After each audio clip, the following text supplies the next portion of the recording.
ಕರ್ನಾಟಕದ number 1 PU college Excel PU college Guruvayanakere.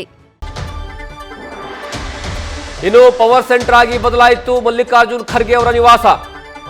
Kharge ನಿವಾಸಕ್ಕೆ ಬಹಳಷ್ಟು ಜನ ನಾಯಕರುಗಳು ಭೇಟಿಯನ್ನ ಕೊಡ್ತಾ ಇದ್ದಾರೆ. ಸದಾಶಿವನಗರದಲ್ಲಿರುವಂತಹ ಖರ್ಗೆ ನಿವಾಸಕ್ಕೆ ಈಗಾಗಲೇ ಕಾಂಗ್ರೆಸ್ನ ಹಲವು ನಾಯಕರು ಆಗಮಿಸ್ತಾ ಇದ್ದಾರೆ. ರಾಜಕೀಯ ಚಟುವಟಿಕೆಯ ಕೇಂದ್ರ ಬಿಂದುವಾಗಿರುವಂತಹ ಮಲ್ಲಿಕಾರ್ಜುನ್ ಖರ್ಗೆ ಅವರ ನಿವಾಸ. ಖರ್ಗೆ ಜೊತೆಗೆ ಚರ್ಚಿಸೋದಕ್ಕೆ ಹಲವು ನಾಯಕರುಗಳು ಆಗಮಿಸ್ತಾ ಇದ್ದಾರೆ. ಈಗಾಗಲೇ ಒಂದು ಕಡೆಗೆ ಮಲ್ಲಿಕಾರ್ಜುನ್ ಖರ್ಗೆ ಅವರು ಯಾವಾಗ ದೆಹಲಿಯಲ್ಲಿ ಇದ್ರಲ್ಲ, ದೆಹಲಿಯಲ್ಲಿ ಇದ್ದಂತಹ ಸಂದರ್ಭದಲ್ಲೂ ಸಹ ಎರಡೂ ಬಣದ ನಾಯಕರುಗಳು ಹೋಗಿ ಭೇಟಿಯನ್ನ ಮಾಡಿದ್ರು. ಸ್ವತಃ ಸಿದ್ದರಾಮಯ್ಯನವರು ಹೋಗಿ ಭೇಟಿಯನ್ನ ಮಾಡಿದ್ರು. ಸುಮಾರು ಹೊತ್ತು ಮಾತುಕತೆ ಆಡ್ತಾರೆ. ಮಲ್ಲಿಕಾರ್ಜುನ್ ಖರ್ಗೆ ಅವರ ನಿವಾಸದಲ್ಲಿ ಸ್ವತಃ DK ಶಿವಕುಮಾರ್ ಮತ್ತು DK ಸುರೇಶ್ ಇಬ್ರು ಸಹ ಸಹೋದರರು ಹೋಗಿ ಕೂತ್ಕೊಂಡು ಮಾತನಾಡ್ತಾರೆ.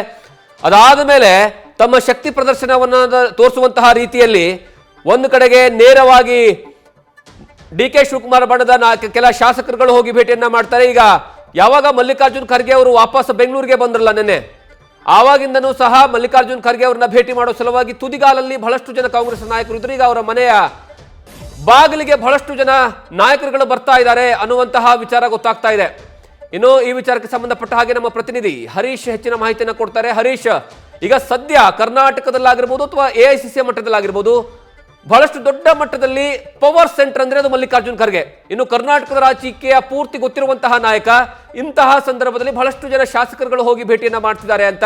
ಹಾಗಾದ್ರೆ ನಿಜವಾಗ್ಲೂ ಸಹ ಈ ಪವರ್ ಸೆಂಟರ್, ಈ ಒಂದು ಪವರ್ ಶೇರಿಂಗ್ ವಿಚಾರದಲ್ಲಿ ಏನಾದ್ರೂ ಪ್ರಾಬ್ಲಮ್ ನ ಸಾಲ್ವ್ ಮಾಡುತ್ತಾ ಅಂತ ಹೇಗೆ ಅಂತ? ಜಗದೀಶ್, ಬಹಳ ಮುಖ್ಯವಾಗಿರುವಂತದ್ದು ರಾಜ್ಯ ಕಾಂಗ್ರೆಸ್ನಲ್ಲಿನ ಬಣ ತಿಕ್ಕಾಟ ಈಗ ತಾರಕಕ್ಕೇರಿರುವ ಬೆನ್ನಲ್ಲೇ ಈಗ AICC ಅಧ್ಯಕ್ಷ ಮಲ್ಲಿಕಾರ್ಜುನ ಖರ್ಗೆ ಅವರ ನಿವಾಸ ಚಟುವಟಿಕೆಯ ಕೇಂದ್ರ ಬಿಂದುವಾಗಿ ಈಗ ಗಮನ ಸೆಳೆಯುತ್ತಿದೆ. ನಿನ್ನೆ ಅಷ್ಟೇ ಕೂಡ ಬೆಂಗಳೂರಿಗೆ ಆಗಮಿಸಿರುವಂತಹ ಮಲ್ಲಿಕಾರ್ಜುನ ಖರ್ಗೆ ಅವರ ನಿವಾಸಕ್ಕೆ ರಾತ್ರಿ ಹಲವು ಹಿರಿಯ ಸಚಿವರು, ಹಲವು ನಾಯಕರು ಕೂಡ ಭೇಟಿಯನ್ನು ಕೊಟ್ಟಿದ್ರು ಅಂತ ಹೇಳಲಾಗ್ತಿದೆ. ಜೊತೆಗೆ ಇವತ್ತು ಕೂಡ CM ಸಿದ್ದರಾಮಯ್ಯರು ಸಂಜೆ ಹೊತ್ತಿಗೆ ಭೇಟಿ ಆಗ್ತಾರೆ, ಹೈ ವೋಲ್ಟೇಜ್ ಮೀಟಿಂಗ್ ಅನ್ನು ಕೂಡ ನಡೆಸ್ತಾರೆ ಅನ್ನುವಂಥದ್ದು. ಜೊತೆಗೆ DCM DK ಶಿವಕುಮಾರ್ ಅವರು ಕೂಡ ಭೇಟಿ ಮಾಡುವಂತ ಸಾಧ್ಯತೆ ದಟ್ಟವಾಗಿದೆ. CM ಮತ್ತೆ DCM ಇಬ್ಬರು ಕೂಡ ಮಲ್ಲಿಕಾರ್ಜುನ ಖರ್ಗೆ ಅವರನ್ನ ಇವತ್ತು ಭೇಟಿ ಮಾಡುವಂತ ಹಿನ್ನೆಲೆಯಲ್ಲಿ ಹೈ ವೋಲ್ಟೇಜ್ ಮೀಟಿಂಗ್ ಅನ್ನು ಕೂಡ ಈಗ ಸದಾಶಿವನಗರದ ಖರ್ಗೆ ನಿವಾಸದಲ್ಲಿ ನಡೆಯುತ್ತೆ ಅನ್ನುವಂಥದ್ದು ಕೂಡ ಗೊತ್ತಾಗ್ತಿದೆ. ಹಾಗಾಗಿ ಈಗ ಸದ್ಯಕ್ಕೆ ರಾಜ್ಯ ಕಾಂಗ್ರೆಸ್ನ ಅದರಲ್ಲೂ ಕೂಡ ರಾಜಕೀಯ ಚಟುವಟಿಕೆಯ ಕೇಂದ್ರ ಬಿಂದುವಾಗಿ ಈಗ ಸದಾಶಿವನಗರದ ಖರ್ಗೆ ಅವರ ನಿವಾಸ ಈಗ ಗಮನ ಸೆಳೆಯುತ್ತಿರುವಂತದ್ದು. ಸಾಕಷ್ಟು ಸಂಖ್ಯೆಯಲ್ಲಿ ಕೂಡ ಈಗ ನಾಯಕರು ಒಬ್ಬೊಬ್ಬರಾಗಿ ಬರ್ತಾ ಇದ್ದಾರೆ, ಶಾಸಕರು ಕೂಡ ಭೇಟಿ ಕೊಡ್ತಾ ಇದ್ದಾರೆ. ಹಾಗಾಗಿ ಈ ಗದ್ದಿಗೆ ಗುದ್ದಾಟ ಏನಿದೆ, ಇದಕ್ಕೆ ಸಂಬಂಧಪಟ್ಟಂಗೆ ಒಂದಷ್ಟು ತಿಕ್ಕಾಟಗಳು ಕೂಡ ರಾಜ್ಯದಲ್ಲಿ ನಡೀತಾ ಇರುವಂತದ್ದು. ಇದನ್ನ ಶಮನ ಮಾಡಿಸುವಂತ ನಿಟ್ಟಿನಲ್ಲಿ ಕೂಡ ಒಂದಷ್ಟು ಚರ್ಚೆಗಳು ಕೂಡ ಈಗ ನಡೀತಿದೆ ಹೈಕಮಾಂಡ್ ಮಟ್ಟದಲ್ಲಿ. ಅದೆಲ್ಲದ ನಡುವೆ CM ಸಿದ್ದರಾಮಯ್ಯ ಮತ್ತು DCM DK ಶಿವಕುಮಾರ್ ನಡುವಿನ ಗದ್ದಿಗೆ ಗುದ್ದಾಟ ಈಗ ತಾರಕಕ್ಕೇರಿದೆ. ಒಂದು ಹಂತದಲ್ಲಿ CM ಸಿದ್ದರಾಮಯ್ಯ ಅವರು ಯಾವುದೇ ಕಾರಣಕ್ಕೂ CM ಗಾದಿ ಬಿಡೋದಿಲ್ಲ ಅನ್ನುವಂತ ನಿಟ್ಟಿನಲ್ಲಿ ಸ್ಪಷ್ಟವಾಗಿ ಸಂದೇಶವನ್ನ ನಿನ್ನೆ ರವಾನೆ ಮಾಡಿದ್ದಾರೆ.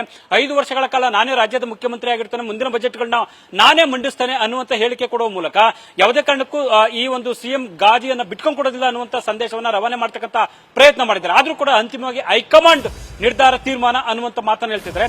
ಮಗದೊಂದು ಕಡೆ DCM DK ಶಿವಕುಮಾರ್ ಅವರು CM ಗಾದಿ ಯಾವುದೇ ಕಾರಣಕ್ಕೂ ಬಿಟ್ಕೊಂಡು ಕೊಡೋದಿಲ್ಲ ಅನ್ನುವಂತ ನಿಟ್ಟಿನಲ್ಲಿ ಬಿಗಿಪಟ್ಟ ನೀಡುತ್ತಿದ್ದಾರೆ. ಆ ನಿಟ್ಟಿನಲ್ಲಿ ಒಂದಷ್ಟು ಕಸರತ್ತನ್ನು ನಡೆಸ್ತಾ ಇದ್ದಾರೆ. ಶತಾಯಗತಾಯ ನವೆಂಬರ್ನಲ್ಲೇ ಕೂಡ CM ಗಾದಿಯನ್ನು ಪಡೆಯಬೇಕು ಅನ್ನುವಂತ ನಿಟ್ಟಿನಲ್ಲಿ DK ಶಿವಕುಮಾರ್ ಒಂದಷ್ಟು ಪಟ್ಟುಗಳನ್ನ ಕೂಡ ಈಗ ಪ್ರಯೋಗ ಮಾಡ್ತಾ ಇರುವಂತದ್ದು.